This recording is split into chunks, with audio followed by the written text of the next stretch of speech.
예수를 본받아 171번째 시간입니다. 오늘 말씀의 범위는 요한복음 7장 53절로 8장 11절이며 제목은 죄 없는 자가 돌로 치라입니다. 예수님을 체포하려던 산헤드린의 계획은 니고데모의 반대로 무산되었고 사람들은 각각 흩어져 집으로 돌아갔습니다. 예수님은 조용히 감람산으로 물러나셔서 아버지와 함께하는 기도의 시간을 가졌습니다. 감람산은 예수님에게는 기도의 장소이자 쉼의 장소였습니다. 이튿날 예수님은 아침 일찍 성전으로 들어오셔서 모인 백성들을 가르치기 시작했습니다. 갑자기 서기관들과 바리새인들이 가는 중에 잡힌 한 여자를 끌고 와 모세는 율법에 이러한 여자를 돌로 치라 명하였거니와 선생은 어떻게 말하겠나이까? 라고 물었습니다. 가르침은 중단되었고 갑자기 은혜롭던 분위기는 살벌한 분위기로 바뀌었습니다. 그 여인이 음행 중에 잡혀왔다는데 상대방은 없고 여자만 잡혀온 것도 의문이지만 이 문제를 법정으로 가져가지 않고 예수님에게 가져온 것을 보면 예수님을 함정에 빠뜨리기 위한 것임이 분명했습니다. 성경은 예수님을 고발할 조건을 얻고자 이렇게 했다고 언급하고 있습니다. 바리새인들과 서기관들에게 이 여인은 죽어마땅한 죄인이었습니다. 그들은 율법의 가르침에는 철저했지만 율법의 정신인 사랑은 없는 자들이었습니다.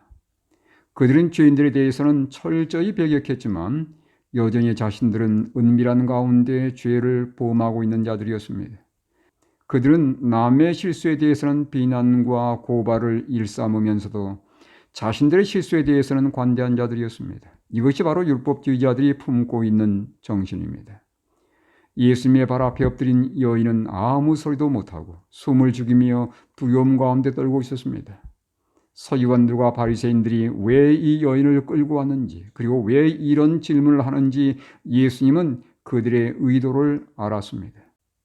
만약 예수님이 모세 율법대로 집행하라고 했다면 고발자들은 로마인들만 행했던 사형 권리를 예수가 월권했다고 고소할 것이었으며 만약 그 여인에 대한 정죄를 회피한다면 모세의 율법을 멸시하는 자로 고소를 당할 것이었습니다.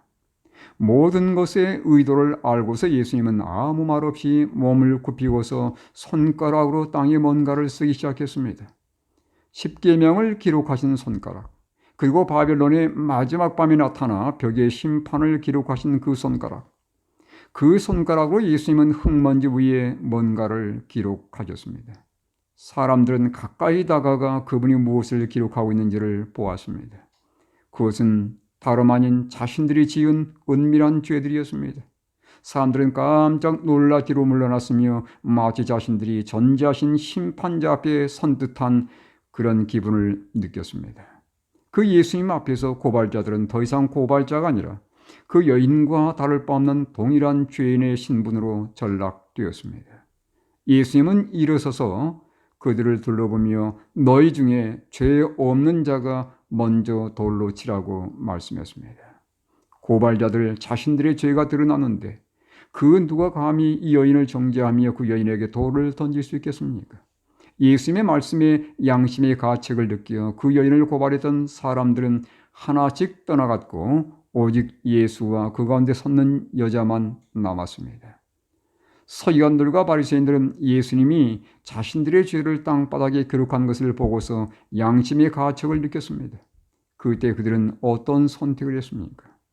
자신들의 죄를 고백하고 회개하는 대신에 예수님에게서 떠나가 버렸습니다. 자신들의 죄를 자백하고 회개하며 용서받고자 하지 않고 오히려 죄를 감추고자 예수님에게서 떠나가 버린 것입니다. 율법주의자들도 그렇습니다. 서기관들과 바리새인들처럼 율법주의자들도 자신들의 죄가 드러나면 죄를 인정하거나 회개하는 대신에 죄를 변명하거나 감추기 위해서 애를 씁니다. 그래서 전혀 죄를 짓지 않은 의로운 사람처럼 보이려고 합니다. 혹시 내게 이런 마음은 없는지요?